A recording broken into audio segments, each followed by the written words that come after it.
ಒಂದು ಘಟನೆ ಆಯಿತು, ನಂದು ಹಳೆ ಘಟನೆ.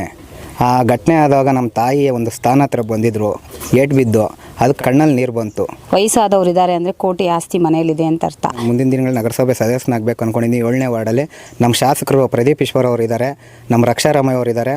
ಅವ್ರ ಮುಖಾಂತರ ನಾನು ಎಲ್ಲ ಒಳ್ಳೇದಾಗುತ್ತೆ. ಗುರು ಹಿರಿಯರನ್ನ ನೀವು ಸನ್ಮಾನಿಸಿರೋದ್ರಿಂದ ನಿಜವಾಗ್ಲೂ ಯಾವ ಯಾಗಕ್ಕೂ ಈಕ್ವಲೆಂಟ್ ಆಗಿರುತ್ತೆ. ಅದರಿಂದ ನಿಮ್ಗೆಲ್ಲ ಪುಣ್ಯ ಬರಲಿ, ಒಳ್ಳೇದಾಗುತ್ತೆ.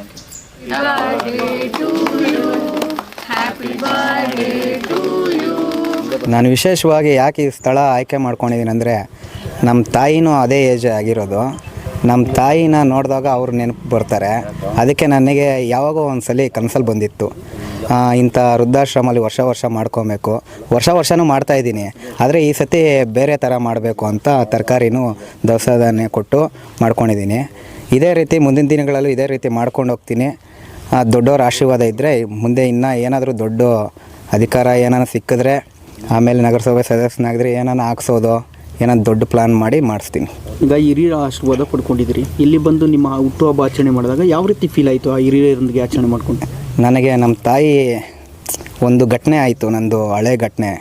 ಆ ಘಟನೆ ಆದಾಗ ನಮ್ಮ ತಾಯಿಯ ಒಂದು ಸ್ಥಾನ ಹತ್ರ ಬಂದಿದ್ದರು, ಏಟು ಬಿದ್ದು ಅದು ಕಣ್ಣಲ್ಲಿ ನೀರು ಬಂತು. ಈ ಪೆಟ್ಟು ಬಿದ್ದು ಒಂದು ಕಣ್ಣಲ್ಲಿ ನೀರು ಬಂದಾಗ ನನಗೆ ಒಂದು ವೃದ್ಧಾಶ್ರಮದಲ್ಲಿ ಅದು ತಾಯಿ ಆಶ್ರಮ, ವೃದ್ಧಾಶ್ರಮ ಅಲ್ಲ, ತಾಯಿ ಆಶ್ರಮ. ನಾನು ಹಂಗೆ ಭಾವಿಸ್ಕೊಂಡು ಹೋಗಿದ್ದೀನಿ. ಮುಂದಿನ ದಿನಗಳಲ್ಲೂ ನಾನು ತಾಯಿಂದವ್ರಿಗೆ ಇಂಥ ಆಶ್ರಮ ಮಾಡಬೇಕು ಅಂದ್ಕೊಂಡಿದ್ದೀನಿ, ಮಾಡ್ತೀನಿ. ಆದರೆ ಒಂದು ದಿನ ನನಗೆ ಒಂದು ಸ್ಥಾನ ಸಿಕ್ಕಿದ ಮೇಲೆ ಮಾಡಬೇಕು ಅಂದ್ಕೊಂಡಿದ್ದೀನಿ. ಈಗ ತಂದೆ ತಾಯಿನ ವೃದ್ಧಾಶ್ರಮಕ್ಕೆ ಬಿಡೋವಂಥ ಮಕ್ಕಳಿಗೆ ಏನು ಸಂದೇಶ ಕೊಡ್ತೀನಿ ಹೇಳ್ತೀರಿ? ಅವರು ತಂದೆ ತಾಯಿ ವೃದ್ಧಾಶ್ರಮಕ್ಕೆ ಬಿಡೋ ಅವರು ಇದೇ ಪರಿಸ್ಥಿತಿಗೆ ಬರ್ತಾರೆ. ಈ ಥರ ಯಾರೂ ಬಿಡಬೇಡ್ರಿ. ನಿಮ್ಮ ತಾಯಿ ಇವಾಗ ಯಾರು ಇದರಲ್ಲಿ ಮಾಧ್ಯಮಗಳಲ್ಲಿ ನೋಡಿರ್ತೀರ, ನಿಮ್ಮ ತಾಯಿಂದಿರು ನಿಮ್ಮ ತಂದೆ ಯಾರನ್ನ ಇದ್ದರೆ ಈ ರೀತಿ ಬಿಡಬೇಡ್ರಿ, ಕರ್ಕೊಂಡೋಗಿ ಚೆನ್ನಾಗಿ ನೋಡ್ಕೊಳ್ರಿ, ನಿಮಗೂ ಒಳ್ಳೆಯದಾಗುತ್ತೆ. ನನಗೂ ನಮ್ಮ ತಾಯಿಯಿಂದ ಒಳ್ಳೆಯದಾಗ್ತಾಯಿದೆ. ನನಗೆ ಯಾವ ಇದರಿಂದನೂ ಇಲ್ಲ, ನಮ್ಮ ತಾಯಿಯಿಂದನೇ ನನಗೆ ಒಳ್ಳೆಯದಾಗ್ತಾಯಿದೆ. ಎಲ್ಲ ಜನರು ನಂಬಿಕೆ ಇಟ್ಟು ನಾನು ಮಾತಾಡ್ತಾ ಇದ್ದಾರೆ ಅಂದರೆ ನನ್ನ ತಾಯಿಯಿಂದ.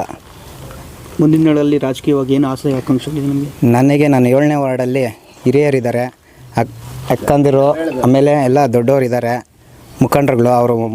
ಅವ್ರ ಮುಂದೆ ಇದ್ದು ನನಗೆ ಆಶೀರ್ವಾದ ಮಾಡಿದ್ರೆ ನಾನು ಮುಂದಿನ ದಿನಗಳಲ್ಲಿ ನಗರಸಭೆ ಸದಸ್ಯನಾಗಬೇಕು ಅಂದ್ಕೊಂಡಿದ್ದೀನಿ. 7ನೇ ವಾರ್ಡಲ್ಲಿ ನಮ್ಮ ಶಾಸಕರು ಪ್ರದೀಪ್ ಈಶ್ವರ್ ಅವರು ಇದ್ದಾರೆ, ನಮ್ಮ ರಕ್ಷಾರಾಮಯ್ಯ ಅವರು ಇದ್ದಾರೆ.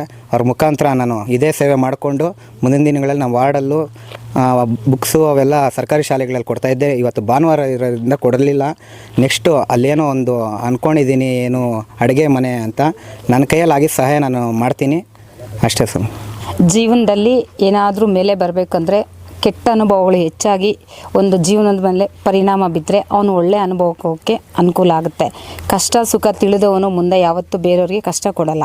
ಕಾರಣ ಏನಂದರೆ ಆ ನೋವು ಅವನಿಗೆ ಗೊತ್ತಿರುತ್ತೆ. ಮತ್ತು ಬಡತನದಿಂದ ಬಂದಿರುವಂಥ ಹುಡುಗ ಕಷ್ಟ ಸುಖ ಎರಡೂ ಅರ್ಥಕೊಂಡು ಮುಂದೆ ವಾರ್ಡಲ್ಲೇ ಆಗಿರ್ಬೋದು, ವಾರ್ಡೇ ಅಂತಲ್ಲ, ಪ್ರಪಂಚದಲ್ಲಿ ಎಲ್ಲ ಬೇಕಾದರೂ ಯುವಕ ಲೀಡರ್ ಆಗ್ಬೋದು. ಅದೇ ಮೊದಲಿಗೆ ಈ ವೃದ್ಧರು ಅಂತ ಇದ್ದಾರಲ್ಲ, ಎಲ್ಲ ಮನೆಯಲ್ಲೂ ಯುವಕರು ಅರ್ಥ ಮಾಡ್ಕೋಬೇಕಾಗಿರೋದಿಷ್ಟೇ, ವಯಸ್ಸಾದವ್ರು ಇದ್ದಾರೆ ಅಂದರೆ ಕೋಟಿ ಆಸ್ತಿ ಮನೆಯಲ್ಲಿದೆ ಅಂತ ಅರ್ಥ. ಆ ಕೋಟಿ ಆಸ್ತಿ ಸಂಪಾದನೆ ಮಾಡದಿದ್ರೂ ಹೋಗಲಿ, ಮನೆಯಲ್ಲಿರೋ ವೃದ್ಧರಿಗೆ ಗೌರವ ಕೊಟ್ಟು ಆ ಪುಟ್ಟು ಮಕ್ಕಳು ಏನಿದ್ದಾರೆ ಆ ವೃದ್ಧರ ಅನುಭವಗಳನ್ನ ತಿಳಿಸ್ಕೊಟ್ರೆ ಆ ಮಕ್ಕಳು ಸಮಾಜಕ್ಕೆ ಒಳ್ಳೆ ಮಾದರಿಯಾಗಿ ವ್ಯಕ್ತಿಗಳಾಗಿ ಬೆಳೀತಾರೆ. ಅದನ್ನು ನಾವು ಮಾಡ್ತಾ ಇಲ್ಲ. ಬರ್ತಡೇ ಅಂದರೆ ಒಂದು ಪಬ್ಗೆ ಹೋಗೋದು, ಬರ್ತಡೇ ಇಶ್ಯೂಸ್ ಮಾಡ್ಕೊಳ್ಳೋದು, ಅವೆಲ್ಲ ಮಾಡಿ ಟೈಮ್ ವೇಸ್ಟ್ ಮಾಡೋ ಬದಲು ಇಂಥ ವೃದ್ಧರಿಗೆ ನಾವು ಈ ಥರ ಎಲ್ಲ ಮಾಡೋದ್ರಿಂದ ಸಮಾಜಕ್ಕೆ ಒಳ್ಳೆಯದು. ಮತ್ತು ಅವರು ಖುಷಿ ಕೊಟ್ಟಂಗೆ. ಈಗ ಒಂದು ತಿಂಗಳಿಗೆ ರೇಷನ್, ಒಂದು ದಿವಸ ಬರ್ತಡೇ ಎಂಜಾಯ್ ಮಾಡಿ ಕುಡಿದು ಕುಪ್ಪಳಿಸಿ ನಮ್ಮ ಮಾನ ಮರ್ಯಾದೆ ಕಳ್ಕೊಳ್ಳೋ ಬದಲು ಇಂಥವ್ರಿಗೆ ಈ ಥರ ಸಹಾಯ ಮಾಡಿ ಅವ್ರ ಆಶೀರ್ವಾದ ಪಡೆಯೋದ್ರಿಂದ ಮುಂದೆ ಒಳ್ಳೆ ಅವಕಾಶಗಳು ಸಿಗುತ್ತೆ ಅಂತ ಬಯಸಿ, ಒಳ್ಳೆ ಮುಂದೆ ಜೀವನ ಆಗಲಿ ಅಂತ ಬಯಸ್ತೀನಿ.